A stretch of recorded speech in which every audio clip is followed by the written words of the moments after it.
14h-16h, Brigitte Lahaie, Sud Radio.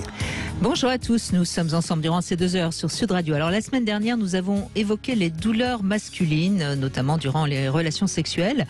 Eh bien aujourd'hui, nous allons parler des soucis féminins durant les rapports, mais aussi au quotidien, parce que la femme a sans nul doute des organes génitaux bien plus complexes, puisqu'elle est également capable de porter et de mettre au monde un enfant.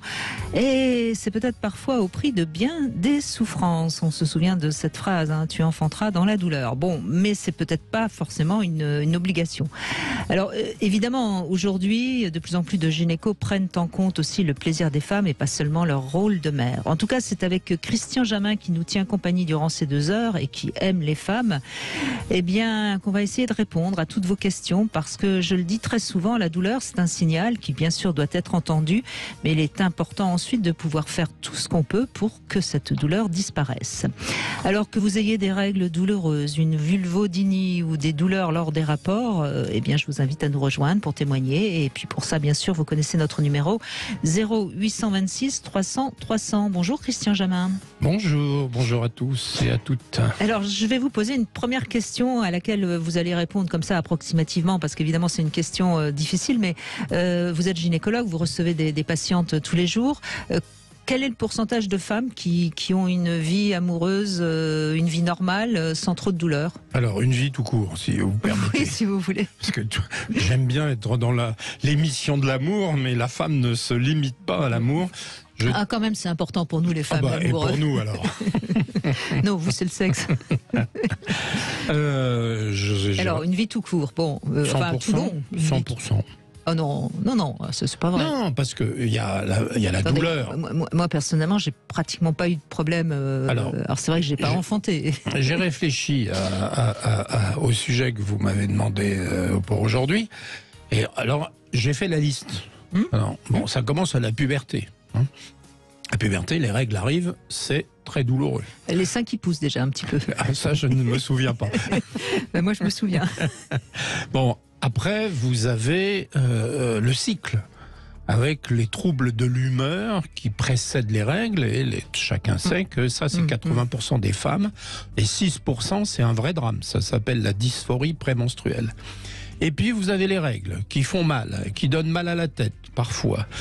Et puis, vous avez l'accouchement, qui n'est pas une partie de plaisir. Qui n'est pas une partie de plaisir. Et puis après, vous avez la grossesse déjà. La grossesse aussi. Quand même pas 9 mois. C'est pas 9 mois de plaisir.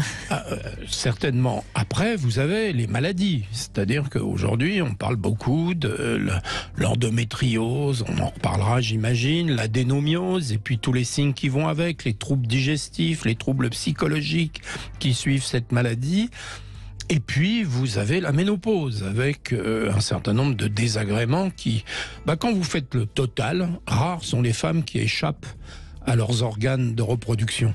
Et donc, je maintiens que, exceptionnellement, une femme traverse sa vie sans avoir à se plaindre de ces 2 ovaires qui lui permettent de donner la vie. Oui, mais je suis pas... j'entends ce que vous dites, et je sais qu'il y a beaucoup de femmes qui souffrent, mais il y en a quand même pas mal qui arrivent à traverser tout ça avec une joie de vivre. Et d'ailleurs, je les invite aussi, si elles considèrent qu'il n'y a pas eu trop d'inconvénients, à témoigner. Enfin, moi, j'ai quelques amies qui sont des femmes plutôt dans la joie de vivre, et qui sont pas, qui connaissent pas tout ça. Alors, qui connaissent pas tout ça, oui, mais je disais que il y a énormément de choses qui se passent. Dieu merci, l'immense majorité des femmes... Dieu, c'est peut-être pas le moment de le ramener, parce qu'il n'a pas bien fait les choses. Il y est pour rien. Donc, je sais pas, mais... On sait pas. Dame nature, alors, si vous préférez. Et donc, rares sont les femmes qui peuvent dire qu'elles n'ont jamais vécu un ou l'autre des inconvénients d'être femme. Et les fibromes, les hémorragies... moi, j'en vis tous les jours. Alors, je vais pas me plaindre. mais quand même... Alors justement, puisque vous êtes gynécologue, endocrinologue, et on sait aussi que les questions hormonales chez la femme sont plus importantes que chez l'homme, enfin en tout cas plus complexes. Moins stables. Ou, si vous voulez, moins stable. Est-ce que la science, la médecine a énormément progressé, ou finalement est-ce qu'il y a encore beaucoup de choses à faire? Il y a énormément de choses à faire. Il y a beaucoup. Alors, effectivement, on a progressé dans le contrôle des douleurs lors des accouchements, dans le contrôle des douleurs des règles, etc. Mais il y a des choses qui sont vraiment compliquées. La petite baisse de morale. Moi, je vois tous les jours des femmes qui me disent, quand je vais travailler et que je suis en fin de cycle, eh bien, il y a des fois où je ne veux pas y aller parce que je veux pas me battre avec tout le monde ou avec mon patron. Et donc, c'est pas rentrer. On dit pas, c'est pas la douleur, c'est la vie qui est perturbée par ce cycle et les hormones et le reste. Alors oui, il y a des gens comme moi qui sont là pour essayer d'aider. Mais j'admets que c'est compliqué. Voilà, alors ça me rappelle toujours que les hommes et les femmes naissent égaux en droit.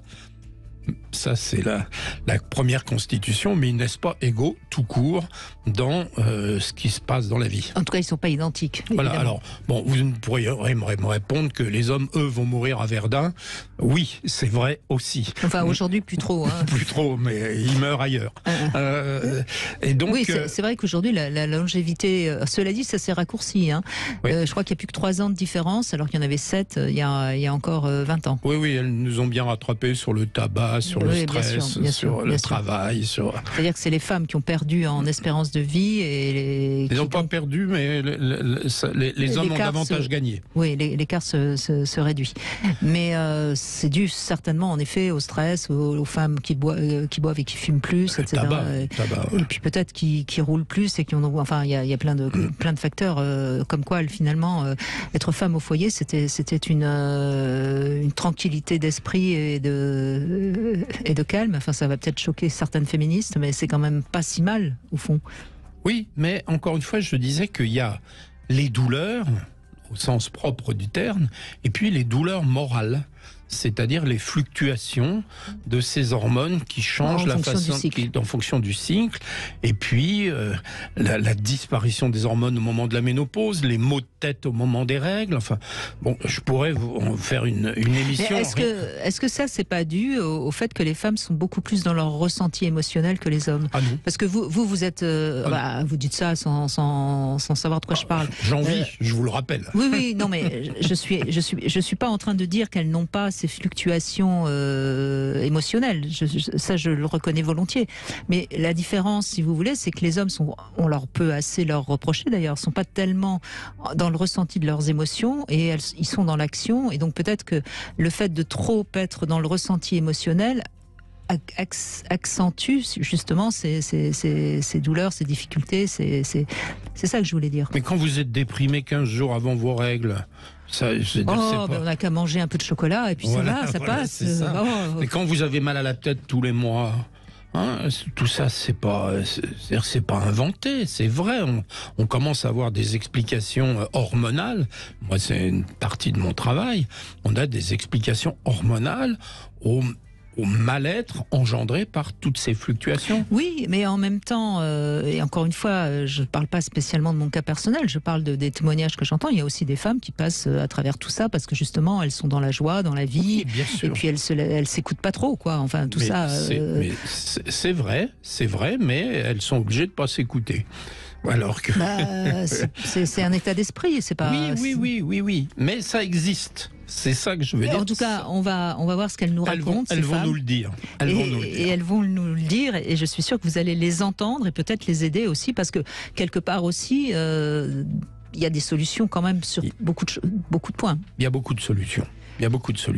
Eh bien, on en parle dans un instant avec Delphine, déjà, qui nous a rejoint sur Sud Radio. Et puis, vous nous appelez, que ce soit des règles douloureuses, des maux de tête ou je ne sais quoi. Eh bien, 0826 300 300, déjà, comme vous le savez, parler, ça soulage. 14h-16h, Brigitte Lahaie, Sud Radio. Nous sommes avec Christian Jamin et nous venons au secours des douleurs des femmes grâce à vous, Christian Jamin, puisque vous êtes à la fois gynécologue et endocrinologue, puisqu'on vient de le dire, la fluctuation hormonale des femmes est également plus importante que chez l'homme. Bonjour Delphine. Oui, bonjour Brigitte, bonjour docteur. Bonjour. Alors écoutez Brigitte, je suis d'accord avec vous, la joie de vivre fait beaucoup, mais pas assez, parce que ce que le docteur a décrit, vous connaissez, vous avez tout eu. J'ai tout eu. J'ai eu des règles très douloureuses. J'ai été réglée à l'âge de 13 ans. J'ai 51 ans aujourd'hui. En fait, à partir de 18 ans, j'ai pu donner mon sang. Donc, c'est comme ça qu'ils ont découvert que j'avais énormément d'anémie.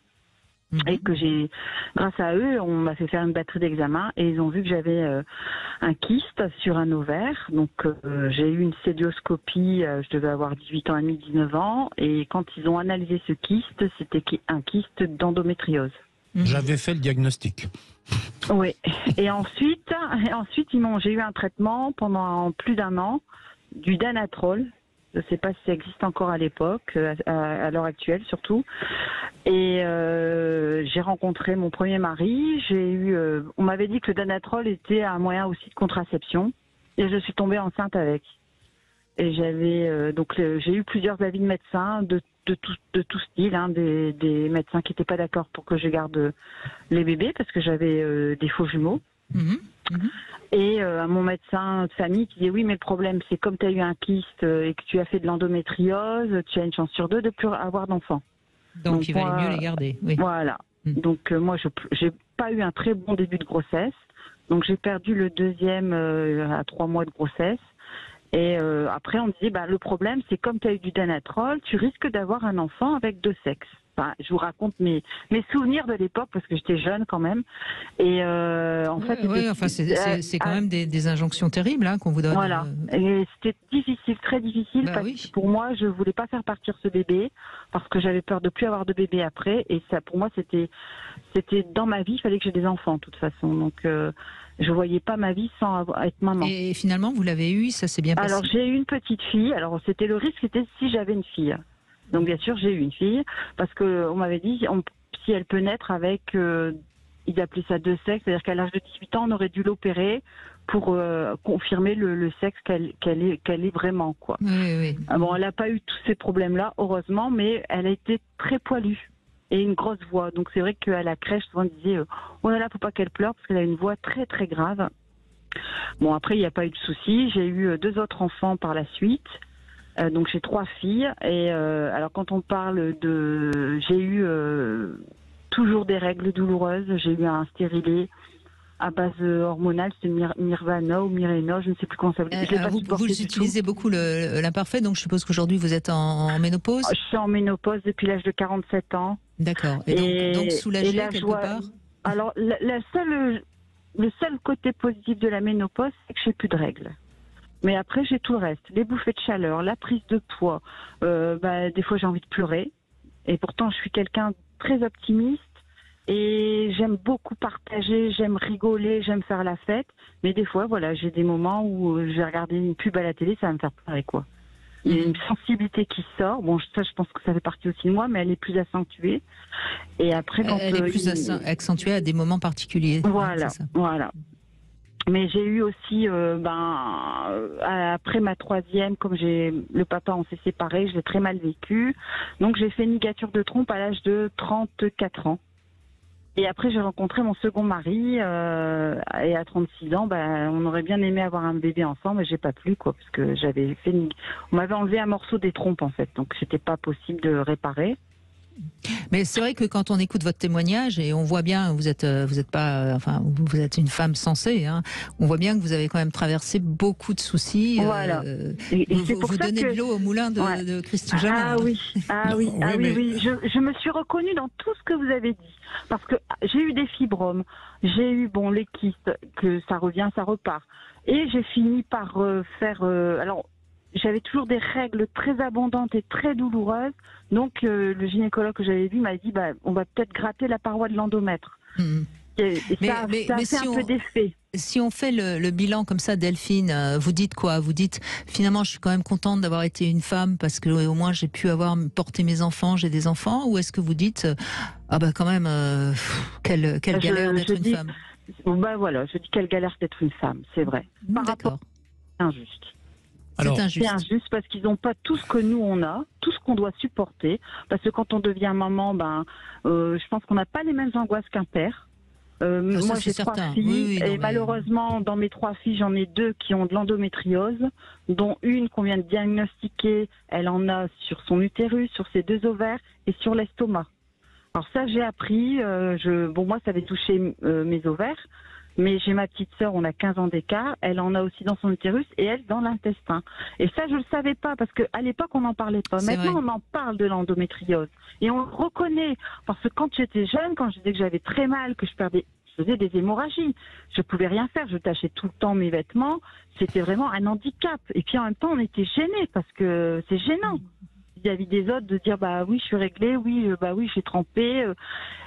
Attendez, je crois que Christian a envie de réagir à votre... Non, j'écoute et c'est malheureusement ce que je vis tous les jours, ce que vous racontez. Mais bon, c'est vrai que j'ai un recrutement très particulier. Mais vous avez aussi dit que vous étiez heureuse, donc je crois qu'on a, avec Brigitte, on a raison tous les deux. C'est-à-dire qu'il y a des choses magnifiques quand on est une femme, il y a des choses, des épisodes d'un grand bonheur. Mais c'est vrai que vous le payez cher, voilà, et on est là pour vous aider. Aujourd'hui, plus qu'hier, le Danatrol, on ne l'utilise plus parce que c'était ce qu'on appelle un androgène, donc ça pouvait donner des malformations des petites filles, vous avez tout compris. Donc, on a beaucoup progressé, il y a des choses qui vont bientôt sortir, qui sont probablement de grands progrès, donc ça avance. Mais ça existe. Mmh.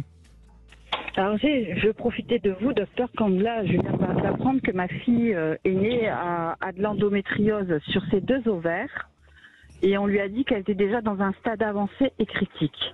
On lui parle d'opération. Quand il parle d'opération, qu'est-ce qu'il veut dire par là ? Alors, ça va être un petit peu compliqué. Donc, tout ce qu'on peut dire, c'est qu'aujourd'hui, le traitement de première intention de l'endométriose, c'est plus la chirurgie. C'est-à-dire qu'on a des médicaments qui fonctionnent.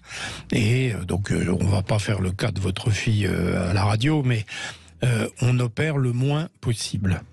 Donc, peut-être un autre diagnostic, donc dans un premier temps. Et puis, encore une fois, je le disais, il y a des médicaments qui sont apparus, et puis on en attend là pour les semaines qui viennent des médicaments importants. Ça progresse beaucoup, et beaucoup de choses que vous avez vécues aujourd'hui, on n'aurait plus ces problèmes-là. Donc soyez peut-être pas trop pressés qu'elle se fasse pas trop vite opérer. Peut-être un autre diagnostic. Après, c'est toujours pareil. Il y a des médecins, des gynécos qui sont plus au fait des avancées de la science et d'autres qui sont encore qui ont un peu de retard. Voilà. Mais encore une fois, je n'accuse pas le diagnostic qu'a fait le médecin. C'est juste un peu de bon sens, quoi. Bon, et voilà. Bon, en tout cas, c'est bien maintenant qu'on le reconnaît, parce que moi, j'ai 51 ans, et maintenant, on parle de l'endométriose, on le reconnaît. C'est très récent d'ailleurs. Oui, c'est récent. C'est quoi, c'est 10-15 ans Oui, c'est récent, et donc, j'ai fait une conférence la semaine dernière là-dessus. On se demande pourquoi on a cette impression d'explosion de cette maladie. Alors, est-ce que c'est parce que les moyens de diagnostic ont énormément progressé aujourd'hui avec la qualité des échographies, des IRM, on a appris à faire les diagnostics beaucoup plus tôt, ou est-ce que la maladie augmente réellement ? Alors, la probabilité est certainement dans les deux, mais le vrai facteur de risque de l'endométriose qu'on connaît, c'est le nombre de cycles qu'aura une femme. Donc avant, quand elle avait 10 enfants, qu'elle allaitait 2 ans, qu'elle était... Tu voulais dire que d'avoir des enfants assez jeunes peut éviter l'endométriose ? Oui, et puis quand on en a beaucoup, et puis quand on allaite longtemps, etc. Le vrai marqueur du risque d'endométriose, c'est le nombre de cycles. Et quand on se projette entre le Moyen-Âge et maintenant, au Moyen-Âge, les femmes étaient en moyenne réglées 5 ans, et aujourd'hui, elles ont 500 fois des cycles dans leur vie. Avant leur premier enfant. Voilà. Parce qu'elles ont peu d'enfants, parce qu'elles allaitent pas, parce qu'elles ont des enfants très tard. Et puis elles ont des pubertés beaucoup plus tôt. Enfin, donc il y a des explications aujourd'hui qui pourraient expliquer l'augmentation de l'incidence de cette maladie. En tout cas, on va suivre ça de près. Merci Delphine, en tout cas, de ce témoignage. Merci beaucoup.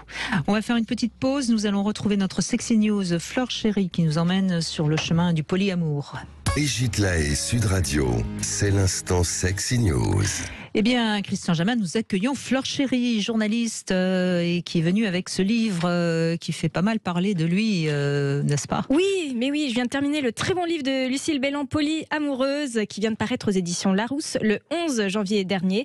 C'est rigolo ce mot polyamoureuse, ça veut dire femme qui a des relations multiples, plusieurs amours, donc ce mot qui se féminise quand il est au pluriel. Je le conseille vraiment à toutes les femmes, déjà parce que Lucille Belland écrit très bien, elle est journaliste et autrice depuis des années et elle a l'habitude de coucher sur papier des expériences intimes avec beaucoup de tact, mais aussi parce qu'elle n'est pas dans l'injonction. Elle raconte ses réflexions personnelles autour de sa vie de polyamoureuse avec sincérité, humilité, et tout s'écoute et se comprend quel que soit son avis sur le sujet du polyamour. Alors moi, ce qui me plaît dans Polyamoureuse, c'est qu'il est conjugué au féminin, et on parle bien sûr de polyamour, mais surtout de ce que c'est d'être une femme libre, et que la liberté féminine n'est pas aussi acquise qu'on le croit. Pour s'investir dans autre chose que la sphère familiale quand on est une femme, pour Lucille Belland, il faut batailler sur 3 axes: acquérir une autonomie financière, trouver et défendre un espace à soi et décharger une partie de la charge mentale du foyer. 3 combats à mener en parallèle qui sont le prix de la liberté sentimentale et sexuelle. Le livre rappelle que le mot polyamour est parfois plus juste que le mot infidélité, parce que la relation extra-conjugale peut parfaitement se vivre dans l'honnêteté et la transparence, et qu'en réalité, pour beaucoup de femmes qui le vivent, comme Lucille, cette relation extra-conjugale, elle a plus affaire à une forme d'émotion érotique, d'amour, de désir, d'aventure, que d'une envie toute simple de cul et de sexe. Et qu'il semble donc plus juste de le définir par l'amour que par le coït.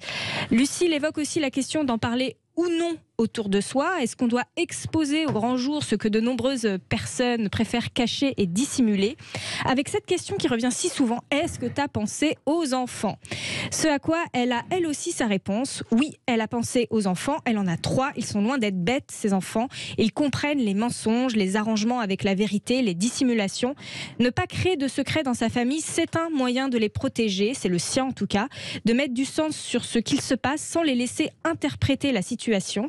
Selon elle, les secrets sont toujours plus lourds pour les enfants que pour les adultes, et la vérité prend parfois moins de place que le mensonge. Et puis peut-être que ce qui dérange le plus dans le mot polyamoureuse, c'est aussi remettre à plat ce qu'est l'amour féminin, expliciter que ce n'est pas un truc sacrificiel qui doit être donné sans condition à son mari ou à ses enfants.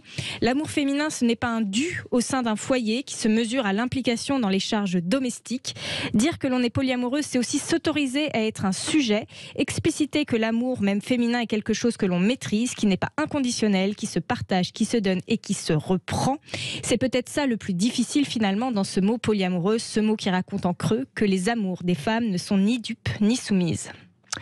Oui, alors on va la recevoir d'ailleurs, et le livre est assez chouette, et je trouve qu'en effet elle explique bien son parcours, etc. Maintenant, je reste quand même un petit peu plus prudente. Je sais que c'est un courant qui est assez à la mode, notamment dans les grandes villes. En même temps, je crois qu'on est quand même assez loin de ce à quoi aspirent beaucoup de femmes. Alors, sans aller jusqu'au fait que les femmes sont encore dans le sacrifice de l'amour, non, bien sûr que non. Mais c'est quand même assez difficile, je pense, pour beaucoup de gens d'arriver à ce polyamour. Alors après, c'est vrai qu'aujourd'hui, la question du couple est beaucoup remise en cause. Moi, j'ai tendance à dire que le couple, c'est un peu comme la démocratie, c'est le moins pire des systèmes. Je ne sais pas ce que vous en pensez, Christian Jamin. Alors, par rapport à mon expérience, c'est que oui, le polyamour existe beaucoup chez les célibataires. C'est-à-dire que quand je vois des femmes, je leur pose des questions sur leur vie, c'est mon métier. Et c'est extrêmement fréquent que qu'elles aient plusieurs amants. Et entre nous, on appelle ça la fidélité alternative. Je trouve que c'est un assez joli mot. Alors maintenant, chez les femmes en couple ou les femmes mariées, c'est beaucoup. J'ai pas l'impression, encore une fois, mais peut-être qu'on ne me dit pas tout, que ce soit aussi répandu que ça. C'est-à-dire que la notion de couple reste très très forte en France, et la notion de fidélité, en tout cas pour les femmes. Et non, mais je suis d'ailleurs, d'accord. elle n'est pas en couple, hein, d'ailleurs, je crois. Si. Bon, en tout cas, elle parle pas tout le temps, en tout cas. Dans ce qu'elle raconte, elle n'est pas tout le temps en couple. Quand même, sur des grosses phases de sa vie, elle est en couple et elle va voir ailleurs. Et c'est ça qui est intéressant, c'est que dans son couple, il y a vraiment la notion de famille, ils gèrent les enfants, ils gèrent un quotidien ensemble, domestique. Et il y a la côté qui commence au départ par une femme. D'ailleurs, c'est une femme qui provoque la première, entre guillemets, infidélité ou relation extra-conjugale. Et puis après, c'est un autre homme. Donc non, je crois elle a quand même un fort attrait pour forme de couple, hein, et puis c'est souvent les mêmes personnes, donc il y a une fidélité à la relation. Et bien sûr, ce qui est intéressant, c'est que c'est pas la promotion du polyamour, et vous avez raison, et c'était très bien aussi de préciser que le polyamour, c'est pas fait pour tout le monde. Elle est la première à le reconnaître. Oui, absolument. Elle est très juste. Elle est très juste là-dessus, que c'est pas forcément très adapté, que c'est une tendance chez les gens urbains qui ont de l'argent, qui peuvent se permettre d'avoir un espace, etc., et puis de s'extraire des tâches familiales. Donc oui, c'est pas pour tout le monde, c'est marginal. Mais elle se pose juste des questions que je trouve intéressantes, des réflexions que je trouve tout à fait très juste, intéressantes. Tout à fait juste. Mais c'est aussi, le polyamour, ça correspond bien aussi aux grandes amoureuses, et toutes les femmes ne sont pas des grandes amoureuses.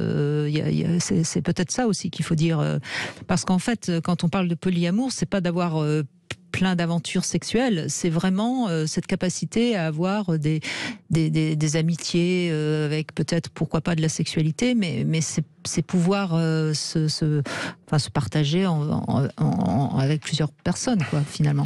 On aurait pu croire que ça allait se développer beaucoup plus que ça, parce que la théorie de base, c'était que on n'avait qu'un seul partenaire, parce que on n'avait qu'un seul géniteur. C'est-à-dire que si on veut savoir qui est le père, il fallait avoir qu'un seul amant à la fois, si je puis dire.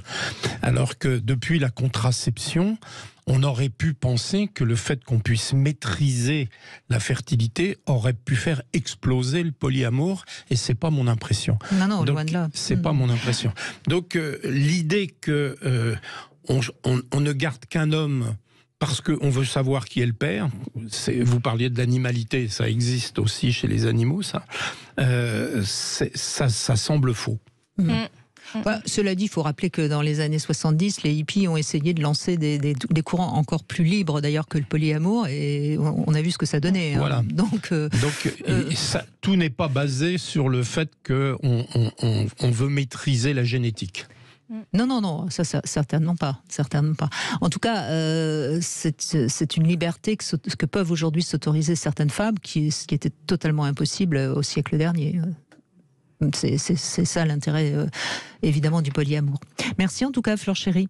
Quant à vous, je rappelle que vous êtes l'auteur de ce livre Matriarchie, dans lequel, évidemment, vous parlez aussi de la liberté des femmes, et c'est aux éditions de la Musardine. On continue avec Karine, qui est avec nous et qui va répondre à 3 questions. Karine, justement, première question. Bonjour. Est-ce que vous êtes heureuse d'être une femme ? Oh, elle est belle cette question. Bonjour à vous deux, vous trois. Est-ce que je suis heureuse d'être une femme ? Oui, eh bien, on va dire, je vais faire avec ce qu'il y a. C'est pas un grand oui, hein, quand même. On est d'accord. Si. Ouais, j'assume. Et puis je suis heureuse, ouais. Ouais. Et alors, deuxième question, est-ce que vous avez eu beaucoup de douleur dans le fait d'être une femme ? Oui. Et puis, je n'avais pas envie de vous contredire, hein, Brigitte, j'ai bien écouté ce que vous aviez dit au tout départ, mais même si je suis une éternelle Vous optimiste. avez tout à fait le droit de me contredire. Alors vraiment, vous avez le droit. D'ailleurs, c'est ce que Christian ne se gêne pas de faire. Et je l'aime quand même. Oui, il vous taquine beaucoup.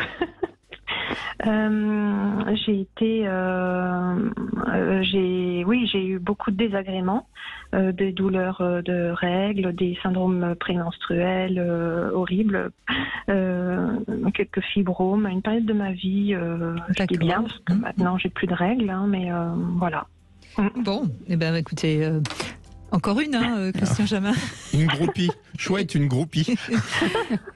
Et dernière question, où est-ce que vous préférez faire l'amour à part dans un lit ? Parce que sinon c'est trop facile. Ouais. J'aime bien chevaucher mon partenaire alors qu'il soit sur une chaise ou sur un canapé, sur un D'accord. fauteuil. Voilà. Quand il est assis plutôt alors. Oui. D'accord. On visualise bien. Eh bien, vous pouvez poser une question à Christian Jamin. Karine, il vous écoute. D'accord, merci. Alors, Christian, bonjour. Bonjour. Alors moi, je suis ménopausée maintenant, de manière tout à fait naturelle. J'ai plus mes règles depuis mes 46 ans et j'en ai 52. Et en fait, hormis quelques petites bouffées de chaleur au tout départ, mais j'ai pas et puis quelques petits moments larmoyants, mais j'ai pas noté quelque chose, je suis pas dérangée outre mesure. Par contre, je commence à observer je sais pas si ça peut être lié à ça, mais comment on va dire ça, perte urinaire, c'est quelques petites gouttes qui n'ont rien à faire là. Dans des moments de la journée. On avait oublié ce problème féminin supplémentaire. Oui, c'est vrai. Et ma question. Oui. Et ma question est, moi, je n'ai pas accouché. J'ai eu des avortements, par contre, mais je n'ai pas eu d'enfant. Est-ce que descente d'organes, perte urinaire sont aussi des choses qui sont pour les femmes qui n'ont pas accouché voilà. Voilà une jolie question. D'abord, 50% des femmes vont perdre des urines après 50 ans. Ça, Okay. ça fait partie des désagréments que effectivement. Allez, on ajoute ça. Allez, on met ça au négatif. Il y a deux types de perte d'urine. Il y a ce qu'on appelle les mictions impérieuses, c'est-à-dire encore appelé la clé dans la serrure. C'est-à-dire que quand on a envie de faire pipi, eh bien, il suffit d'arriver chez soi et de mettre la clé. On peut pas se retenir et on perd ses urines. Donc ça s'appelle des mictions impérieuses. Ça existe chez l'homme et chez la femme. D'accord. Puis, c'est-à-dire que l'instinct va plus vite que voilà, qu'on voudrait. c'est-à-dire que c'est une hypercontractilité de la vessie quand elle est pleine. Alors bon, il y a des petites techniques. On fera une émission là-dessus si vous voulez un jour, parce que là, on va pas passer toute la journée là-dessus. Ça, c'est allez-y, dites, les parce mictions impérieuses.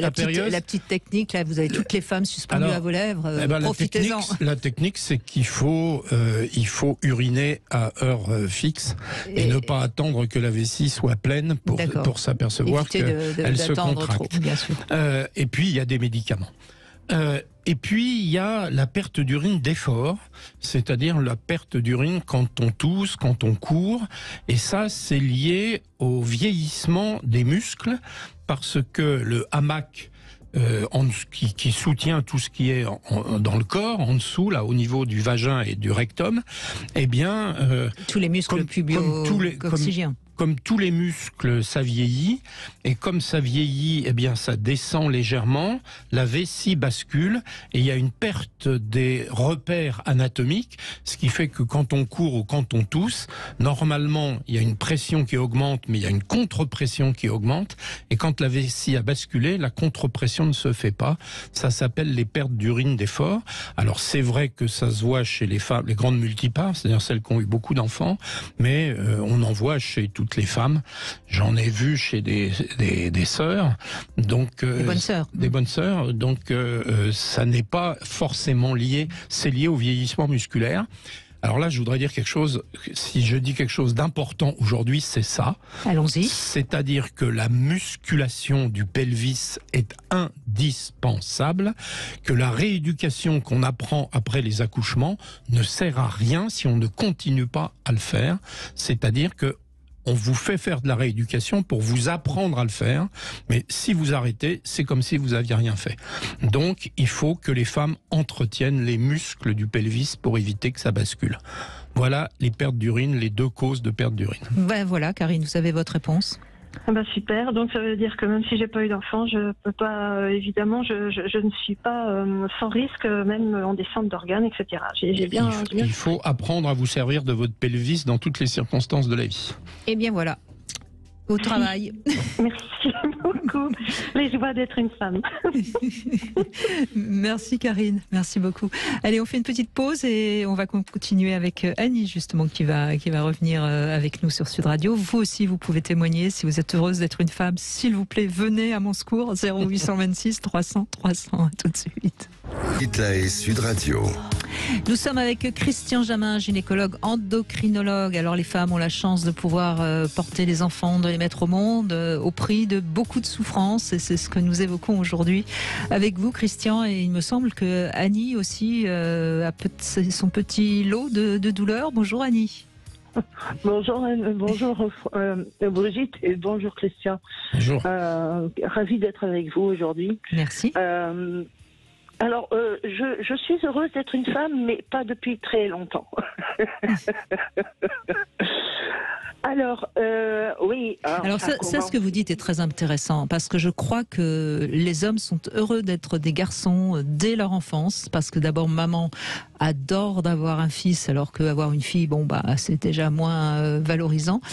Et je pense que les femmes sont heureuses d'être femmes au bout d'un certain temps, quand elles comprennent ce que c'est qu'être une femme. Oui, je crois que ce que vous venez de dire est intéressant.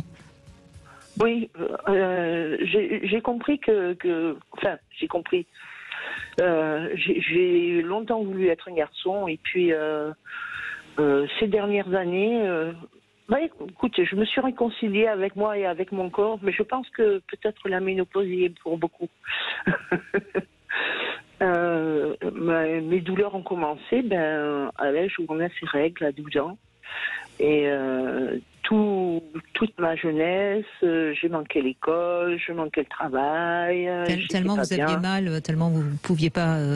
Ah oui, ça me descendait dans les jambes, dans les reins, toute la ceinture abdominale et tout ça. C'était bon à me tirer les larmes. Bon, c'était pas rigolo. Les pantalons blancs tachés, pas possibilité d'aller à la plage ou de sortir quand j'avais mes règles parce que c'était l'abondance.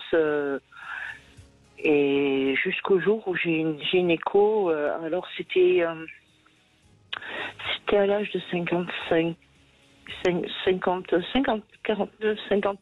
ans, quelque chose comme ça, où une gynéco m'a dit, écoutez, parce que je faisais une métrorragie, et un médecin m'avait suggéré de m'opérer. Et il m'a dit, on ouvre et puis on enlève tout ça. Et moi, il était hors de question de voir mon ventre abîmé, de voir une cicatrice au milieu de mon ventre. Mm-hmm.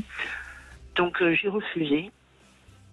Et une gynéco que j'ai vue plus tard, 2 ans après, je crois, m'a dit, mais il y a une autre solution, on va vous mettre stérilet avec de la diffusion de progestérone, je crois, c'est ça? Progestatif, oui. Et qui va vous arrêter les règles, vous le gardez pendant 5 ans. Et à ce moment-là, vous serez en période de ménopause, donc on le retirera. Et ça vous a soulagé? Ah, totalement, c'était une libération. Alors c'est quand même fou de penser que vous avez passé tant d'années à souffrir alors qu'il y avait une solution. Enfin, moi, ça m'agace quand même un peu quand j'entends ça, Christian Jamin, non? Oui, alors ce stérilet en question existe depuis, je ne sais pas, une quinzaine d'années, mais avant on n'avait pas d'autres solutions, donc il faut savoir à quelle période on se trouve. Ah, d'accord, ouais. Oui, voilà. Mais la pilule en général limite un peu les règles douloureuses, non? Oui, mais pas quand on a certaines pathologies. Et là, je pense que cette dame avait une adénomiose. Et donc là, la pilule marche très mal. D'accord. Le stérilet, d'ailleurs, pas terrible non plus. Et vous avez dit, j'ai dû attendre 50 ans avant qu'on me propose de me faire opérer. Moi, j'aurais tendance à dire que... une fois qu'on a dépassé la quarantaine et qu'on a eu son projet d'enfant, si on doit se faire opérer, plus on le fait tôt, mieux ça vaut. Parce qu'on gagne 10 ans de bonheur et de tranquillité. Voilà, donc l'idée c'est qu'il faut poser l'indication chirurgicale le plus tôt possible par rapport à la vie pour que les femmes soient bien pendant longtemps et donc ne pas trop attendre quand c'est nécessaire. Et puis, petite chose, aujourd'hui la chirurgie a fait des progrès formidables et que d'une manière générale on n'ouvre plus le ventre. On fait sortir les utérus par en bas, par le vagin. Alors bon, moi je travaille avec des chirurgiens de très bon niveau. Un chirurgien de très bon niveau, mais il y en a d'autres. On n'ouvre quasiment plus le ventre ou le moins possible. Oui, c'est top. Ça, c'est bien pour les femmes. Parce que vous voyez, à l'époque, j'avais demandé à ce gynécologue si c'était possible de passer par les voies naturelles. Il m'avait dit non. Hein. Ben oui, mais c'était à l'époque. Je ne sais pas de quelle époque il s'agit. C'était il y a un peu plus de 15 ans, une vingtaine d'années peut-être. Alors bon, j'ai pas l'historique en tête, mais c'est vrai que aujourd'hui, alors ça fait longtemps que ces techniques existent, mais qu'il y ait beaucoup de médecins qui soient capables de le faire, je peux pas dire par rapport à votre époque. Mais cela étant dit, c'est valable pour toutes les opérations, oui, quelles qu'elles soient. Aujourd'hui, on ouvre beaucoup moins le corps qu'on ne le faisait il y a 30 ans. C'est tout à fait exact. Pour retirer une vésicule ou une appendicite ou même des choses plus graves, on fait ce qu'on appelle de la celliochirurgie, c'est-à-dire qu'on met des petits trocards dans le ventre, on n'ouvre plus. Et pour ce qui est de la gynécologie, on passe par les voies naturelles, par le vagin. Ah oui, ça m'aurait peut-être convenu à l'époque. Mais enfin bon, alors depuis que je suis ménopausée officiellement, la seule chose qui me reste, c'est quand même des tensions au niveau du bas-ventre et quand je suis debout trop longtemps, j'ai une pesanteur qui me tient jusque dans les reins, vous voyez. Et ça, c'est pas très agréable. Alors bon, je m'assieds, je m'allonge un petit peu, ça passe. Et voilà, bon, je peux pas rester debout trop longtemps, quoi. Ça, c'est peut-être plus dû au dos que... Oui, là, je peux pas juger par rapport... faut voir... D'abord, faut voir la taille de votre utérus, puisque vous n'avez pas été opéré. Enfin bon, je peux pas répondre à votre souci comme ça par la radio. Évidemment. Mais là, c'est peut-être dû en effet à des questions de femmes, mais ça peut aussi être dû à des tas de choses, à d'autres choses. Hein. Donc ça vaut le coup peut-être d'aller voir un ostéopathe pour voir comment vous sentez. Si vous vous sentez mieux après, par exemple, ça peut peut-être aussi expliquer que c'est des tensions qui se. Oui, mais si ça se passe en fin de journée, il faut éliminer une descente d'organes aussi. Hein. Bien sûr. Journée, non. Là, par exemple, ce matin. J'ai dû cuisiner parce que bon, j'ai un repas ce soir et au bout d'un moment, ben voilà, il fallait que je me pose parce que debout, ben ça me tire dans le ventre. Si c'est dans le ventre, c'est pas dans les reins, c'est pas tout à fait pareil. Oui, mais ça me tire en même temps. Enfin, j'ai du mal à expliquer. Ça me fait une tension au niveau du ventre et dans les reins aussi. Un peu comme quand on a les règles douloureuses, ça me fait un petit peu la même sensation. Voilà. Il faut voir votre gynécologue pour être sûr que vous n'avez pas un début de descente d'organes. Oui. Ah. Ben oui, encore un problème de femme. Encore un plaisir de femme. Évidemment. Ben merci en tout cas Annie de ce témoignage. Et puis écoutez, oui, allez consulter parce que c'est pas normal tout ça et c'est important de comprendre et de voir ce que vous pouvez faire justement pour vous soulager. Hein. Comme je le disais en début d'émission, on a quand même aujourd'hui beaucoup de solutions et ça c'est quand même. Et je pense qu'on n'est qu'au début. Hein. J'ai l'impression qu'on va avancer de plus en plus dans les années qui viennent. En tout cas, c'est à souhaiter. Alors, on n'a pas encore parlé de vulvodynie, Christian Jamin, mais nous avons des appels sur ce sujet, évidemment, parce que ça, c'est aussi quelque chose d'assez assez fréquent et terriblement féminin, évidemment. Oui, c'est la vulve qui fait mal. Oui, mais c'est pas féminin au sens où on l'entendait tout à l'heure. C'est-à-dire que c'est féminin par rapport à l'éducation, par rapport à ce qu'on met dans la tête des femmes. Alors là, c'est pas Dame Nature. Ça, c'est pas Dame Nature, c'est Dame Maman. Ou Dame Papa. D'accord, donc là, ce serait plutôt la culture que... C'est souvent la culture, et puis c'est aussi des mauvais souvenirs. Quand on a été maltraité, qu'on a subi des attouchements et des choses comme ça, on a des angoisses par rapport à cette zone, et quand on vous a expliqué que c'était mal d'avoir des rapports sexuels, on a des problèmes par rapport à ça.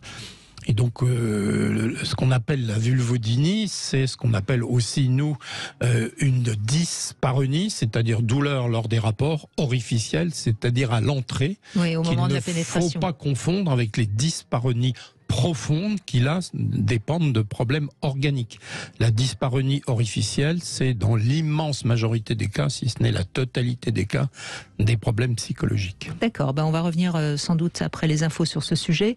Et puis, vous avez autre chose qu'on n'a peut-être pas encore évoqué, vous avez envie d'en parler, vous nous appelez au 0826 300 300.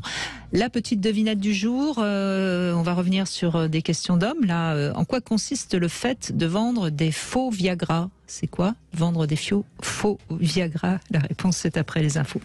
Sud Radio. Avec Christian Jamin, gynécologue, endocrinologue, nous évoquons les douleurs féminines, que ce soit lors des rapports, tout au long de la vie. Hein, on l'a bien compris, c'est pas uniquement des douleurs dues à la sexualité, c'est parfois des douleurs dues à Dame Nature, on va l'appeler comme ça, hein, parce que après tout, c'est une condition biologique d'être femme ou d'être homme. Petite devinette, en quoi consiste le fait de vendre du faux Viagra? Et j'ai pas trouvé la réponse. Eh ben, c'est contrebandé. Ah, joli. C'est joli, n'est-ce pas? Joli. Bonjour Nabila. Alors, moi, écoutez, depuis mon adolescence, effectivement, j'ai énormément de douleurs au niveau du ventre, du bas-ventre, de la tête. Je vomis énormément. Donc, tout ce que je peux prendre, je le vomis automatiquement, donc, dont les médicaments. Et donc, pendant mon adolescence, je m'étais habituée à, premier jour de mes règles, à rester au lit. Et l'école, bien sûr, était au courant, etc. Et souvent, au niveau des douleurs, c'est tellement fort qu'ils te puissent appeler SOS médecin, qu'ils puissent me mettre une petite piqûre dans les fesses pour que je me calme. Et ça, pendant des années. Et on vous fait une piqûre de quoi? Antidouleur Antidouleur, oui. Parce que du coup, comme je vomissais tous les médicaments qu'on me donnait, en fait, je ne pouvais rien prendre, rien ne passait. Donc, on me donnait un antidouleur qui me calmait assez rapidement. Mais le fait de vomir, ça vient de quoi? Vous avez une idée ou pas? Non, personnellement, et aucun médecin n'a su me l'expliquer réellement, en fin de compte. À part qu'effectivement, c'était une inflammation, donc forcément, il y a tout qui s'enflamme également. Mais au-delà de ça, non, je n'avais pas vraiment de... Mais vous vomissez uniquement quand vous prenez des médicaments? Ah non. Non. La nourriture, dès le premier jour des règles, sans rien manger, je vomissais déjà. D'accord, en fait. Oui, les douleurs de règles font très souvent vomir quand elles sont très importantes. Est-ce que c'est un réflexe naturel pour vider son estomac du fait de la douleur dans la région? Mais je ne crois pas qu'on ait d'explication réelle. En tout cas, c'est vrai que j'ai la nausée immédiatement quand je commence à avoir mes règles. Et du coup, très très vite, je me mets à vomir, même sans rien manger et sans prendre aucun médicament. Donc, c'est vrai que malheureusement, c'est assez compliqué du coup. Et puis ça doit être assez insupportable. Ouais, c'est assez handicapant, surtout forcément en travaillant ou en faisant autre chose. À côté de ça, forcément, je mange pas, donc je suis encore plus fatiguée. J'ai des grosses douleurs, mais vraiment, des fois où j'en ai pleuré, je me tapais la tête contre les murs tellement j'avais mal. Avec les années, j'ai aucun médicament, ou presque aucun, qui a réussi réellement à me soulager. J'en ai qu'un seul, mais uniquement sous ordonnance, qui a pu un petit peu me soulager. Et encore, il fallait que j'en prenne des grosses doses. Donc, c'est vrai que malheureusement, en ayant passé par l'hôpital, les médecins, etc., j'ai personne qui a réussi à résoudre mon problème. En étant adulte, je suis allée voir des spécialistes, bien sûr. Les spécialistes ont fait plein d'examens, n'ont rien vu de particulier, ni du coup endométriose, ni autre chose. Et j'étais allée voir un spécialiste chirurgien sur Paris sur l'endométriose qui m'a dit là, vous concernant, la seule solution, c'est d'ouvrir et de voir s'il y a quelque chose. Donc personnellement, j'ai refusé de me faire ouvrir comme ça. Donc aujourd'hui, en fait, surtout se faire ouvrir pour aller voir. Enfin, c'est un peu intrusif quand même. Non, enfin, je sais pas. Encore une fois. Oui, je suis d'accord. Alors, il faut faire un peu d'historique, c'est-à-dire que jusqu'à il y a quelques années, le diagnostic d'endométriose se faisait à la vue du chirurgien. Et puis, depuis, on a beaucoup progressé dans les échographies, les IRM. Donc, maintenant, on ne fait plus de diagnostic à la vue. On fait des diagnostics à l'image. Mais quand on lit, comme je le fais très régulièrement, tout ce qui est publié dans le monde sur ce type de problème, les anglo-saxons, dans 2 articles récents, disent qu'à partir du moment où on a la symptomatologie qui évoque une endométriose, même si on ne la voit pas, il faut considérer qu'elle existe. Donc il faut la traiter comme telle. D'accord, donc ça laisserait penser, Nabila, que vous êtes donc effectivement, il y a des femmes qui ont des douleurs épouvantables, on leur fait des IRM, on leur fait des échos avec des meilleurs spécialistes, et parfois on ne voit rien, mais ça ne veut pas dire que ça n'existe pas. Mais certains mettent ce mot que peut-être vous ne supportez pas, Christian Jamin, mais mettent le mot de psychosomatique sur l'endométriose. Alors, ce qui ne veut pas dire qu'il n'y a pas quelque chose dans le corps, hein, mais que c'est aggravé par l'esprit, en quelque sorte. Alors, je vais vous faire plaisir, parce que c'est une très bonne remarque, parce qu'on en discute souvent tous les deux, l'influence du psycho sur le somatique. Et j'ai fait au Grand Congrès de gynécologie la semaine dernière à Lille une conférence sur l'endométriose est-elle une maladie locale ou une maladie générale ? Et donc la réponse c'est une maladie générale et que on trouve énormément d'associations à l'endométriose avec des dépressions, avec des bouffées d'angoisse, avec des pathologies digestives, c'est-à-dire qu'on sait que les femmes qui ont de l'endométriose ont beaucoup plus souvent des problèmes de côlon, par exemple, et beaucoup plus souvent des problèmes psychologiques. Alors, pour l'instant, on a du mal à expliquer les liens entre tout cela. On cherche des gènes communs entre ces maladies. Donc, ça veut dire que très certainement, c'est une maladie générale, mais pour laquelle on ne comprend pas quels sont les liens entre les différents organes touchés. Oui, mais c'est comme beaucoup de maladies auto-immunes, par exemple, où en effet il y a une réelle douleur et une réelle maladie. Encore une fois, quand on parle de psychosomatique, on n'est pas en train de dire qu'il n'y a pas de douleur ou de maladie. Hein. Oui. Mais on sait aussi que parfois il y a des... Oui, mais il est clair que quand on a souffert, l'esprit s'en souvient. Hein. Et donc, absolument. Et quand une femme a des douleurs de règles épouvantables, eh bien, quand les règles vont arriver, elle aura anticipé la douleur et elle la ressentira. Et donc, c'est en cela qu'on peut dire qu'il y a où est la poule, où est l'œuf. C'est ça, un rapport entre l'esprit et le corps. C'est-à-dire que si on sait qu'on va avoir ces règles et qu'on sait que la dernière fois on a eu très mal, c'est comme lors d'un rapport quand on a des dysparonies. Exactement, c'est ce que j'allais dire. Exactement. Donc il y a quelque chose aussi... Il y a les mémoires de la douleur. Et les mémoires de la douleur qui les anticipent. Voilà, et c'est quelque chose à entendre parce que moi, je commence à travailler beaucoup sur les questions de la douleur. Justement, on sait que on peut avoir moins mal de certaines manières, justement, par exemple par la respiration, par certaines techniques. Et ça, c'est peut-être aussi des pistes qu'on peut donner aux femmes qui nous écoutent. Ça vous parle un tout petit peu, Nabila, ou pas ? Oui, tout à fait. C'est vrai que avec le temps qui passe et les années qui passent, je m'oriente un petit peu là-dessus. Mais bien sûr que je rejoins un petit peu ce que vous disiez. Forcément, quand on a des douleurs comme les miennes, on ne peut que appréhender d'avoir ces règles. On ne peut pas faire autrement. Mais évidemment. Vraiment, c'est en ayant des douleurs comme celle-ci, des vomissements, en sachant que effectivement, je vais à la limite être clouée au lit, on peut que l'anticiper, que le préparer. Et après, c'est vrai que je travaille beaucoup sur de la méditation, sur des respirations et sur essayer de vraiment visualiser cette douleur. Voilà, c'est vrai que petit à petit, je travaille un peu là-dessus et je vois que ça fonctionne un petit peu. Maintenant, c'est vrai que c'est quand même, ça reste quand même très compliqué malgré tout. Surtout que vous partez de loin, hein, parce que c'est pas des petites douleurs que vous avez racontées. Donc forcément, il y a quelque chose.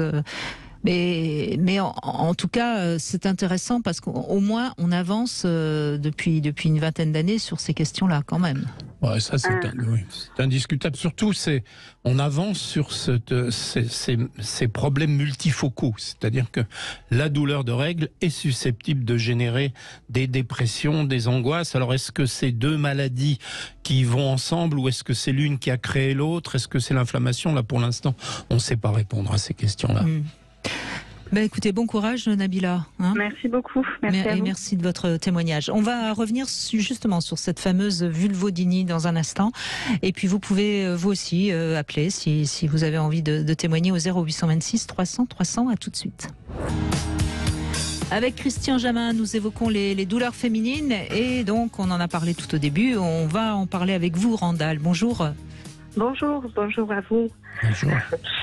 Eh bien oui, voilà, la vulvodynie, c'était un terme que je connaissais absolument pas après avoir souffert pendant plus de 7 ans de dyspanurie, c'est comme ça qu'on dit. Dysparunie, oui. Dysparunie invalidante, voilà. J'ai même ressorti le compte rendu opératoire, puisque au bout de 6 ans, quand même, ma gynécologue, voyant que je souffrais énormément, que j'avais des déchirures lors des rapports, pourtant on essayait vraiment de faire très attention. Donc c'était vraiment le cycle infernal. Dès que j'allais un peu mieux, on essayait d'avoir des rapports. Je me déchirais, il me fallait 15 jours pour me réparer. Je voyais ma gynécologue plusieurs fois dans le mois. Je lui ai dit mais trouvez-moi une solution, une opération, quelque chose. C'est pas possible, c'est pas normal. Alors à savoir aussi quand même que j'avais été suivie pour un cancer du col de l'utérus et que j'avais eu une curithérapie. Alors c'est quelque chose qui est assez violent, la curithérapie. Oui, ça fragilise peut-être les muqueuses. Voilà, ça fragilise les tissus.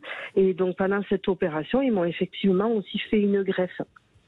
Donc, je peux vous dire que j'adore, pour répondre à votre question, Brigitte, j'adore être une femme, mais cette période-là, je n'en peux plus en fait. Vraiment, je ne sais pas comment me sortir de là. Et Mais donc vous aimez faire l'amour, vous avez des rapports, vous êtes à nouveau un peu déchiré, vous attendez peut-être pas suffisamment longtemps. Ou alors il y a une vraie fragilité qui fait qu'il y a quelque chose à comprendre là. Il me semble que non. Tout à fait. Mais je peux vous dire que j'ai été opérée en janvier 2017. Donc vous voyez, ça fait quelques années. Bah oui, ça fait 6 ans presque. Depuis, on a des rapports mais sans pénétration. Parce que c'est impossible. Donc, et puis aussi psychologiquement, je veux dire, mon conjoint, c'est très difficile pour lui de se dire. Bien sûr. Si on prépare, même si je suis vraiment décontractée, prête à l'action et tout, ça ne fonctionne pas. Il y a vraiment l'entrée vulvaire qui est hyper musclée. Alors, je ne sais pas d'où ça sort. Mais en plus, comme vous avez peur d'avoir mal, vous devez quelque part ne pas pouvoir vous détendre, et ça se comprend.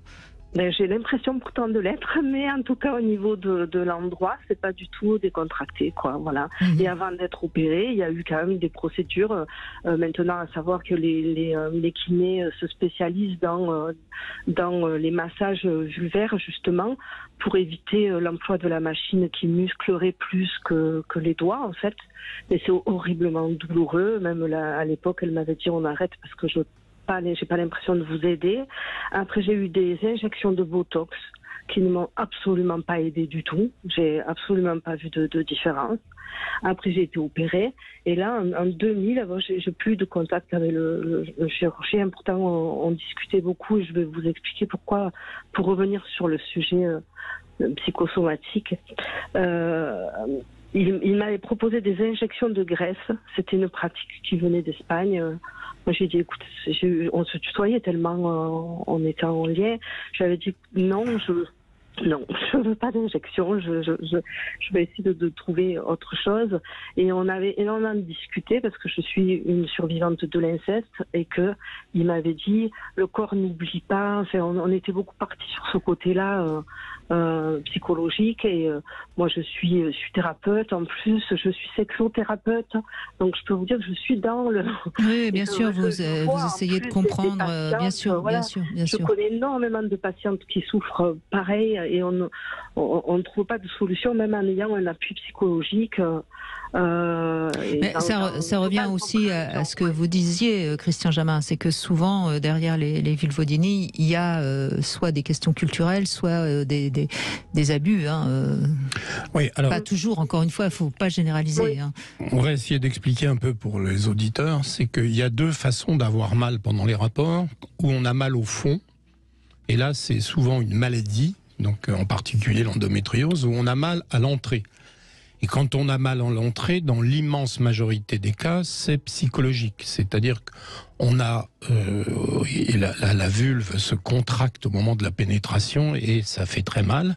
Et là, effectivement, on retrouve très souvent des attouchements dans l'enfance où ce que l'on voit aujourd'hui de plus en plus, c'est des phénomènes culturels. C'est-à-dire que quand on vient de cultures, en particulier d'Afrique du Nord, où on ne doit pas avoir de rapport, etc., et qu'on est transplanté en France, où la sexualité est totalement pas débridée, mais qui est déconnectée du mariage, on a beaucoup de ces problèmes psychologiques qui entraînent des difficultés à la pénétration. Mais il ne faut pas non plus oublier qu'il peut y avoir des pathologies locales qui donnent ça. Alors il y a quelque chose qui s'appelle le lichen. Oui. Hein, c'est pas rare. Il y a des eczémas, enfin tout existe.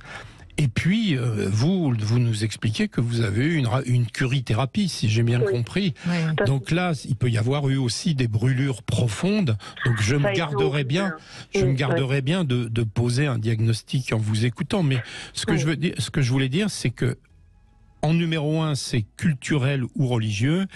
Et puis, il faut bien évidemment avoir un diagnostic médical en regardant ce qui se passe.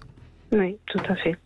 Oui, parce que la curithérapie, j'ai pas compris quoi. Moi, on m'a endormi pour me mettre le système dans le col de l'utérus, mais on m'a pas endormi pour m'enlever le système qui était entouré de gaz. J'ai jamais autant saigné de ma vie, ça a été horrible. Une vraie boucherie. J'aurais dit, mais je comprends pas.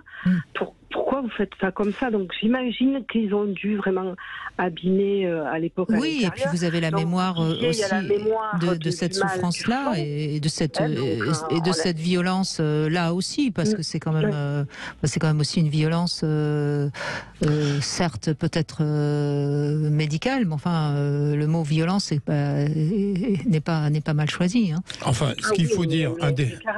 Je vous rejoins sur le fait que, moi, je veux dire que j'ai les deux. J'ai le mal du fond et j'ai le mal de l'entrée. Oui, alors, ce que je veux juste insister pour que les gens qui nous écoutent le sachent, c'est que dans les formes non anatomiques, si je puis dire, la rééducation, c'est très efficace. C'est-à-dire qu'il y a des kinésithérapeutes, des gynécologues, des sexothérapeutes qui donnent ce qu'on appelle des bougies, et la femme elle-même se pénètre avec ça. Et petit à petit, il y a même des objets avec des tailles de plus en plus grandes. C'est ça les bougies. Et donc, ça guérit ça. Hein. Donc, encore une fois, je ne parle pas de vous parce que le cas est beaucoup plus compliqué, mais les femmes qui ont ce problème de pénétration, il faut se soigner et il faut aller voir des gens qui vous font de la rééducation et ça marche très bien. Et puis je vais me permettre de dire autre chose, peut-être pas pour vous Randall, mais pour toutes celles qui nous écoutent et qui auraient des difficultés à la pénétration vaginale.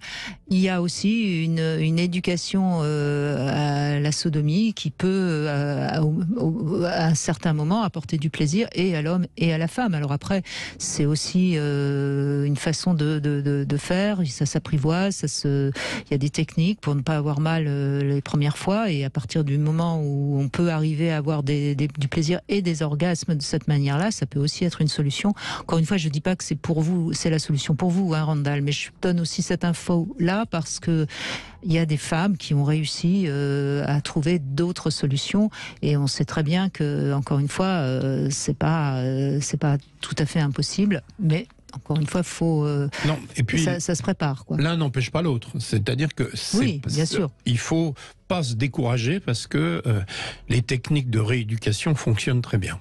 Voilà. Mais en tout cas, bon courage, Randall. Mais visiblement, vous êtes, vous prenez quand même les choses à cœur et les choses en main. Oui, j'essaie de trouver des solutions. Oui, il faut. Il faut. On va faire une petite pause et puis on va se retrouver dans un instant pour le Love Conseil. Et puis on continue bien sûr à vous donner la parole au 0826 300 300. À tout de suite. Comme live réservé aux adultes. Brigitte Lahaie, Sud Radio. Le Love Conseil. Alors, à mon avis, vous allez être d'accord avec ce Love Conseil, Christian Jamin. C'est, voilà le titre, plus c'est long, plus c'est bon. Mais vous allez comprendre, c'est pas le rapport sexuel, le coït qui doit durer longtemps, c'est la relation sexuelle qui doit durer longtemps. Et c'est vrai que pour réussir une relation sexuelle, il faut pas hésiter à faire durer encore et encore les avant préliminaires. Voilà, je parle pas même pas des préliminaires, je parle de tout ce qui peut y avoir avant, notamment de penser longtemps à l'avance qu'on va se retrouver. Ça a un effet garanti, ça fait monter le désir, tout simplement. Alors, on pourrait appeler ça, en effet, les préliminaires. Et c'est vrai que rien que le fait, par exemple, de prendre un bain avant un rapport sexuel et de savoir qu'on prend un bain parce qu'on va se retrouver pour une relation sexuelle, c'est assez aphrodisiaque. Vous êtes d'accord? Mais il y a plein de choses qu'on peut faire avant. On peut s'enduire le corps de crème. On peut faire attendre l'homme patiemment ou impatiemment. J'arrive, chérie. Et là, il attend, et on le fait attendre exprès. Voilà, donc c'est vraiment important de comprendre tout ça parce que ces préliminaires, finalement, ça va libérer toutes nos tensions de la journée ou de la vie courante. Et les corps, l'esprit, tout ça va se relâcher. Voilà, et puis c'est pas utile d'aller directement aux organes génitaux. Les mots doux, par exemple, ça fait du bien aussi. Tous nos sens peuvent être éveillés par des préliminaires. Vous êtes d'accord aussi avec ça, j'imagine? Oui, c'est la phrase célèbre, le meilleur moment, c'est quand on monte l'escalier.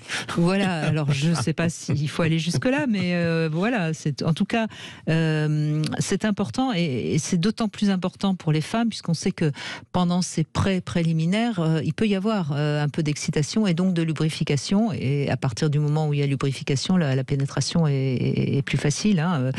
Et puis, je voudrais juste rappeler aussi que pendant les préliminaires, si l'érection tombe, les hommes ne doivent pas s'en inquiéter parce qu'une érection, quand elle est comme ça, elle retombe, elle revient avec peut-être un petit peu de mise en main, si je puis dire, mais tout ça n'est pas très grave. Et plus on est apte à être tranquille et réceptif aux réactions de son ou sa partenaire avant le coït proprement dit, plus on a des chances que ce coït soit justement réussi. CQFD. D'accord.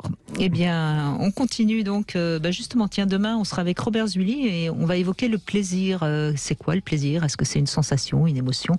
On en parlera avec vous, bien sûr, aussi sur Sud Radio. Mais tout de suite, on redonne la parole à Emma qui nous rejoint. Bonjour Emma. Bonjour Brigitte. Bonjour Christian Jamin. Bonjour. Donc, bienvenue au Club des femmes. Les règles douloureuses, Emma? Oui. Mais vraiment, les syndromes prémenstruels, très très importants, pratiquement une fois sur deux, à vraiment avoir des malaises vagaux. Et malheureusement, j'ai deux jumelles et toutes les deux, on a été obligés de les mettre sous pilule parce que c'était terrible. On allait même jusqu'à l'hôpital tellement que j'en ai une des deux qui faisait des malaises vagaux, terribles, où on pouvait même plus la faire bouger pendant 1 heure. Elle était comme ça, de douleur, quoi. Oui, petite correction, c'est pas le syndrome prémenstruel dont vous parlez, c'est le syndrome menstruel. Syndrome prémenstruel, c'est les dépressions ou les troubles qui se passent avant. Tandis que vous, là, ce que vous dites, c'est pendant. C'est juste avant et pendant, en fait. Oui. Ça pouvait être vraiment juste avant et dès qu'on a les règles, c'était terrible, quoi, avec des malaises. Donc avec des vertiges, quand vous parlez de malaise vagaux, c'est bien ça. La douleur était telle qu'elle tombait dans les pommes, ouais. Et on a essayé on a fait des échographies, donc une fois on s'est retrouvé à l'hôpital et vraiment il n'y avait rien, enfin on voyait pas d'endométriose à l'échographie. Puis c'est vrai que, en tout cas, moi, à l'époque, à part la bouillotte, il n'y avait pas grand-chose. Encore, elles avaient l'Antabis qui marchait pas mal. Enfin, disons que un tout petit peu moins mal. Mais on était obligé de les mettre sous pilule, quoi. À 11-12 ans, quoi. C'est très tôt, quoi. Oui, mais en même temps, il n'y a pas énormément... Aujourd'hui, on sait qu'il n'y a pas énormément de contradictions de mettre les femmes sous pilule. Ça dépend à quel âge. Ça dépend de quel âge quand même. C'est-à-dire qu'il faut, autant que faire se peut, éviter la pilule les 3 premières années qui suivent les premières règles. D'accord. Parce que l'os n'est pas terminé. Et donc, on a un petit effet délétère sur l'acquisition osseuse. Donc, d'une manière générale, bien sûr, s'il faut, on le fait. Hein, mais il vaut mieux essayer d'éviter la pilule dans les 3 premières années qui suivent les premières règles. Alors, ce que j'entends dans votre témoignage, Emma, me fait poser une question évidemment à Christian Jamin. Vous avez dit que vos filles, vos jumelles ont eu leurs règles à 11 ans, donc très tôt. Est-ce que le fait que les femmes aient des règles de plus en plus tôt, ça peut aussi avoir une incidence sur les douleurs des règles, justement, ou pas? Alors, c'est ce que j'ai dit tout à l'heure. Sur l'endométriose. Sur l'endométriose, on sait que l'endométriose est corrélée au nombre de cycles qu'on aura.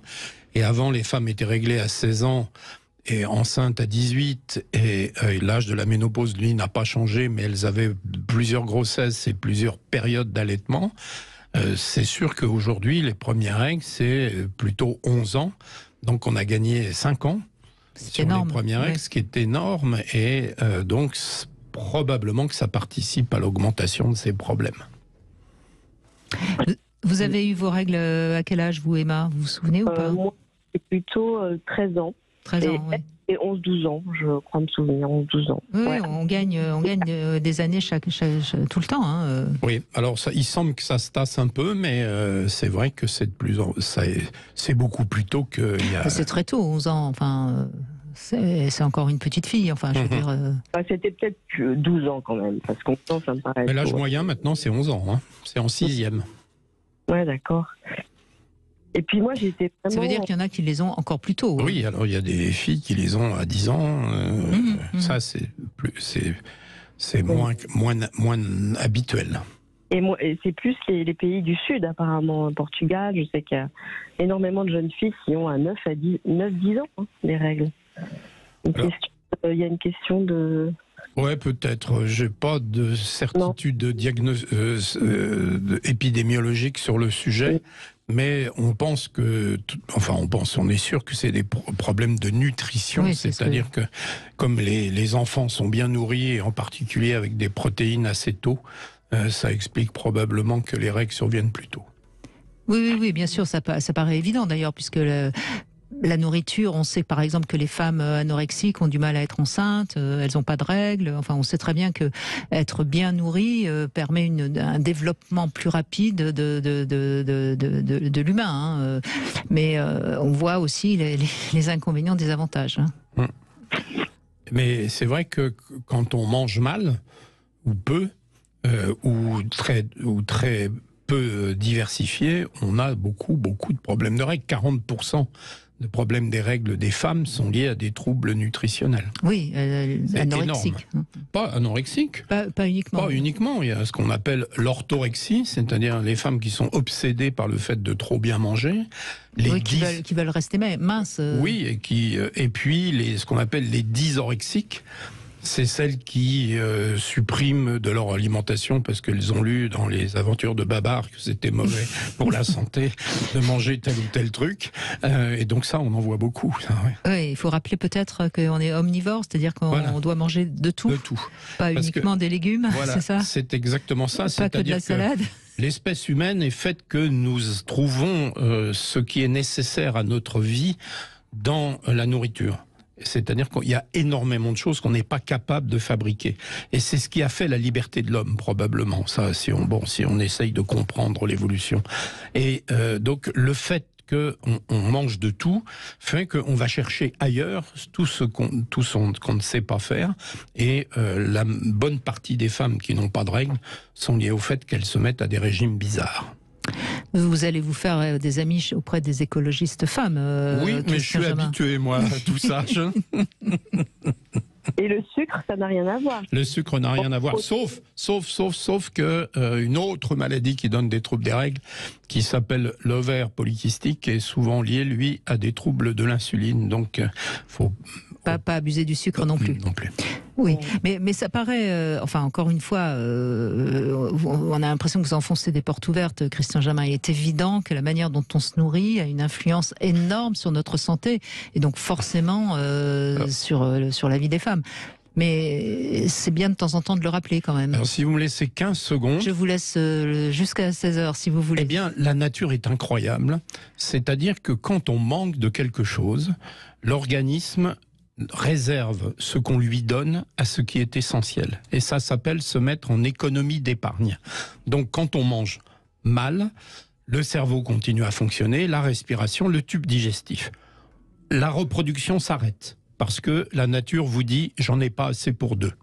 Donc, dans les périodes de famine, les femmes ne faisaient pas d'enfants et ne mouraient pas. Parce que sinon, l'enfant les aurait tuées en prenant ce qu'elles avaient. Et par ailleurs, la circulation en périphérie s'arrête pour pas perdre de calories. C'est-à-dire qu'on a les mains froides, le nez froid et les pieds froids. Eh bien, donc, quand on rentre dans des périodes où il vous manque quelque chose, l'organisme épargne ce que vous lui donnez pour ce qui est essentiel. Ben, ce qui paraît assez logique, enfin, je veux dire... Oui, mais c'est merveilleux. Moi, je trouve ça merveilleux que la nature soit capable de faire des trucs pareils. Ouais. D'accord, mais encore une fois, ça n'a pas grand-chose à voir avec les règles douloureuses, si? Ah non, rien du tout. Ah oui, on a dévié, mais on est là pour parler entre nous. Oui, bien sûr. En attendant, on peut penser, parce que là, ce serait tout le contraire. Si on veut pas que nos filles aient des règles douloureuses, Emma, il faut mal les nourrir. C'est quand même terrible. L'information qu'on vient d'avoir là, elle est quand même cornélienne là. Hein, un peu difficile, oui. Un peu difficile. Vous avez une fille, ne la nourrissez pas. Elle n'aura pas de règles douloureuses. Oui. Et vous irez en prison. Mais vous ne pourrez pas être grand-mère. C'est dommage qu'on n'ait pas, qu'on ne sait pas quoi faire pour éviter ces règles douloureuses qui empoisonnent beaucoup de jeunes femmes, de jeunes filles. En fait, non, ce que je dis n'est pas tout à fait juste. C'est-à-dire qu'elles ont des règles très tôt parce qu'elles sont trop bien nourries, en gros. C'est ça l'information du jour. Quand même, qu'est-ce qu'on en apprend sur Sud Radio? Bon courage, Emma, pour vos deux jumelles. Ça va mieux maintenant. Oui, sauf que elles ont dû prendre la pilule un peu tôt et ça, c'est pas bon non plus. C'est quand même, finalement, c'est quand même très complexe. Hein.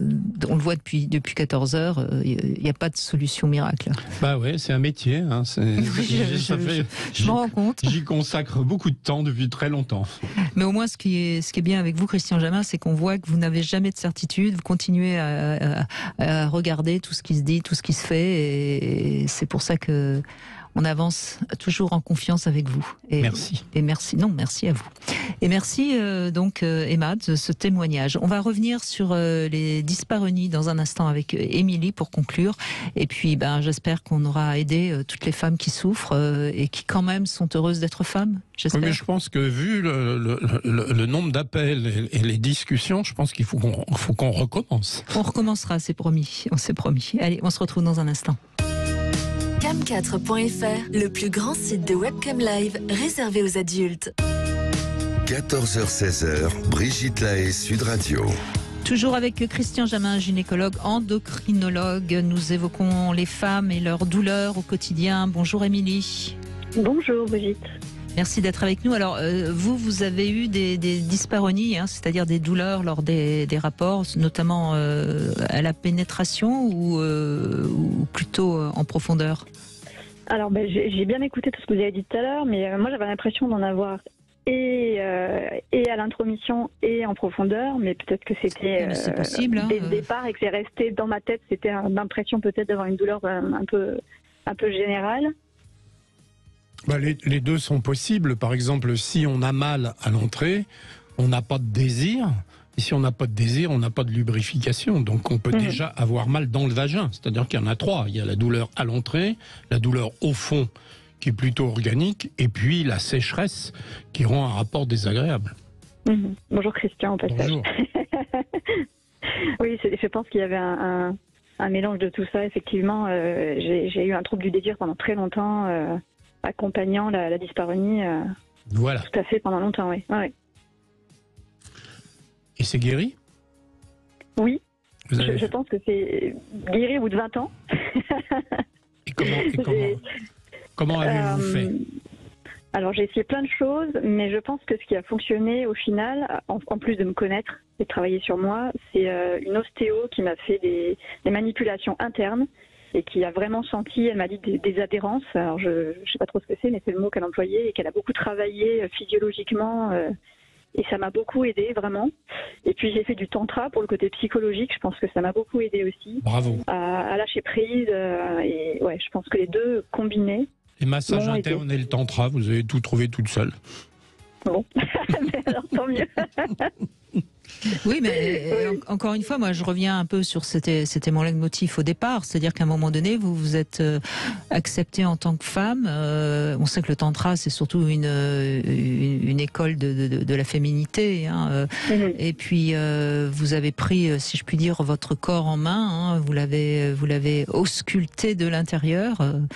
Et voilà, donc derrière les dyspareunies, il y avait peut-être un rejet de votre féminité ou une crainte d'avoir mal. Enfin, il y a eu des attouchements. Enfin voilà, c'est assez classique finalement. Moi, j'ai très mal commencé ma vie amoureuse et sexuelle, et pendant 5 ans, j'ai subi vraiment des violences sexuelles. Donc, je pense que, évidemment, je pense que c'est ça.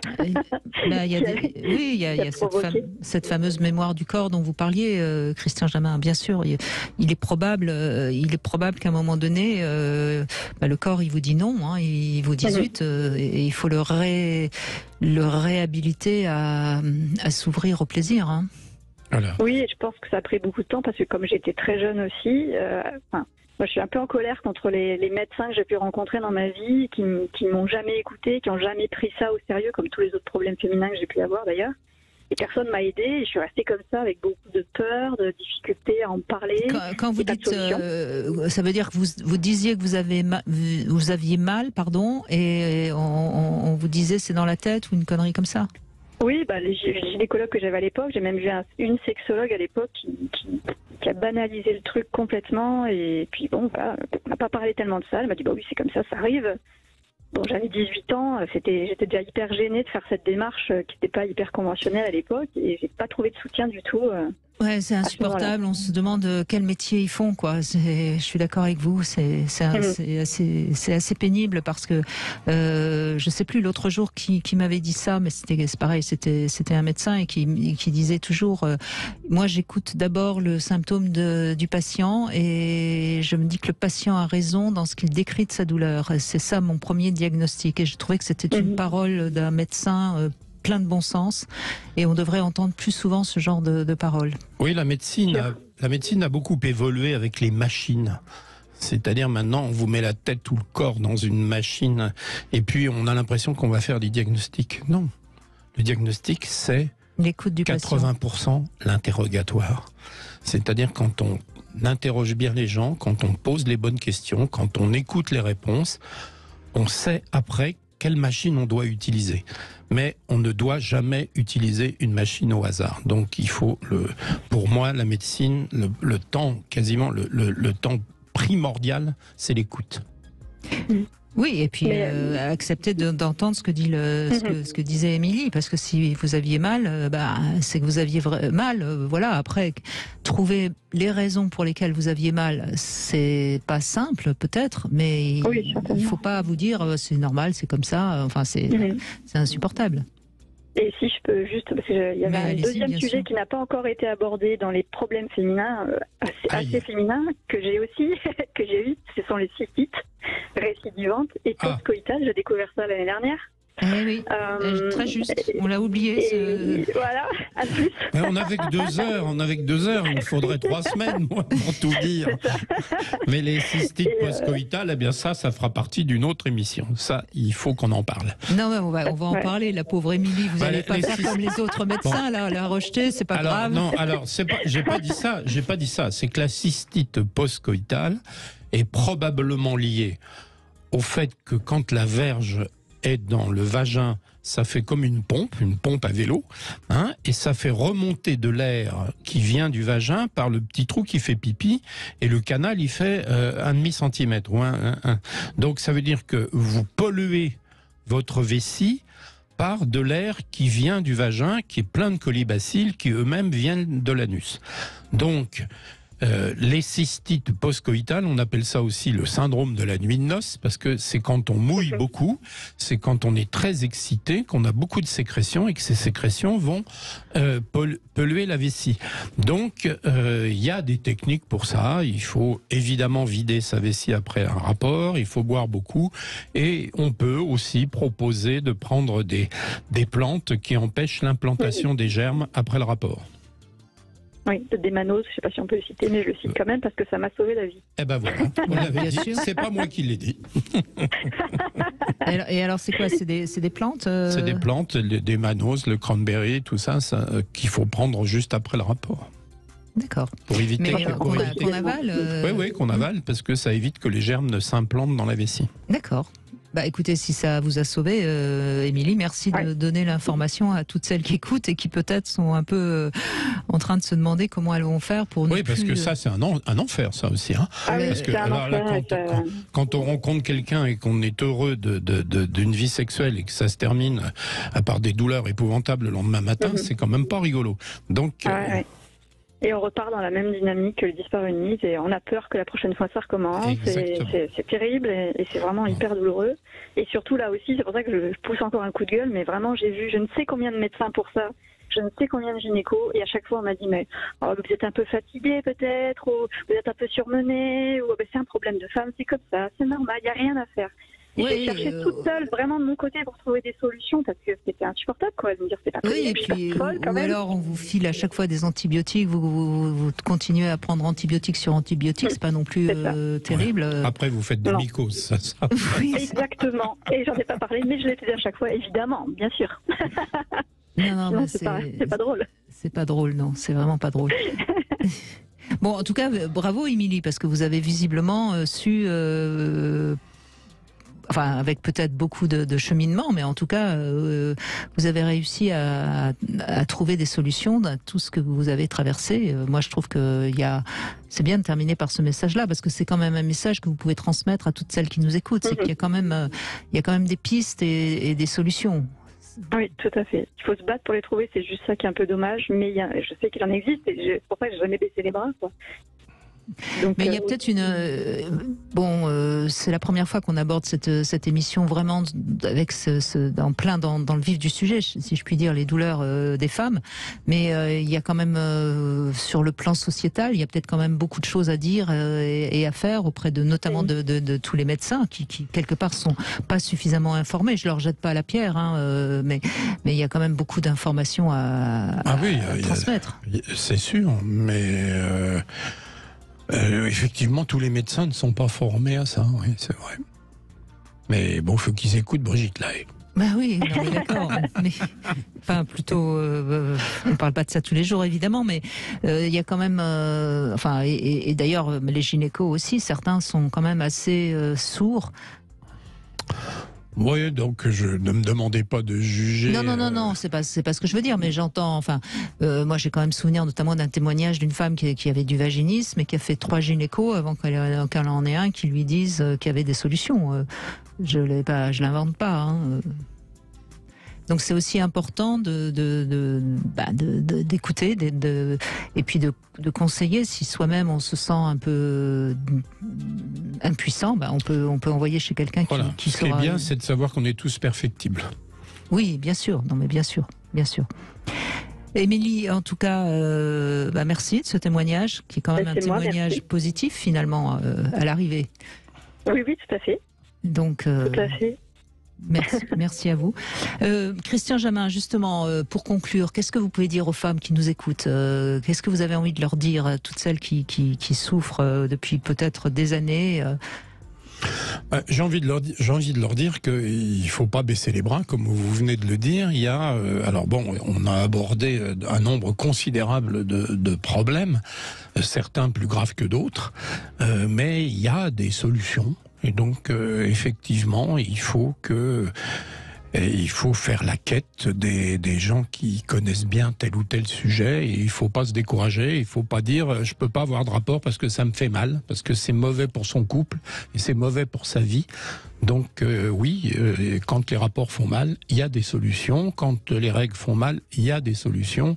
Donc on a beaucoup de solutions à proposer et il faut ne pas se décourager. Je pense à quelque chose qui court un peu comme ça dans les mouvements féministes actuels, qu'il faudrait supprimer les règles. Ça serait possible sur un plan médical ou est-ce que c'est une utopie? Pas du tout. C'est un peu compliqué, c'est pas si simple à faire, mais il faut savoir que les règles, ça sert à faire des enfants.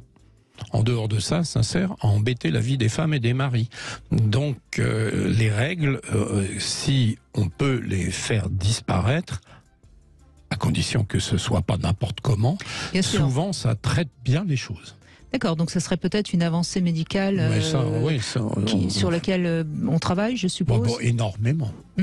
C'est très compliqué d'arrêter les règles, parce que si on fait une ménopause, on arrête les règles. Mais là, on a d'autres ennuis. Non, il n'est pas question ce qui est très compliqué, c'est d'arrêter les règles en gardant les hormones. C'est ça. Parce que les hormones donnent les règles, mais garder les hormones et de supprimer les règles, c'est un peu compliqué. Mais c'est peut-être la prochaine avancée pour les femmes. C'est tout à fait à l'ordre du jour. Bon, voilà quand même de quoi terminer sur une bonne nouvelle, Christian Jamin. Cette émission qui quand même était assez triste, hein, en même temps, elles ont quand même presque toutes dit qu'elles étaient heureuses d'être femmes. Oui. Mais peut-être pour me faire plaisir. Non, moi ça me fait plaisir que les femmes soient femmes. Bon, eh bien, en tout cas, merci à toutes d'avoir témoigné. Messieurs, on ne vous oublie pas. Demain, on parlera du plaisir et ce sera pour parler des hommes et des femmes, évidemment. Et tout de suite, bien sûr, vous retrouvez C'est votre avenir. Demain, c'est Robert Zully, évidemment, qui nous tient compagnie. C'est quoi le plaisir? Est-ce qu'on préfère se faire plaisir ou faire plaisir? Ce sera notre sujet demain. Vaste sujet, n'est-ce pas? Ça changera d'aujourd'hui. Merci Christian Jamin.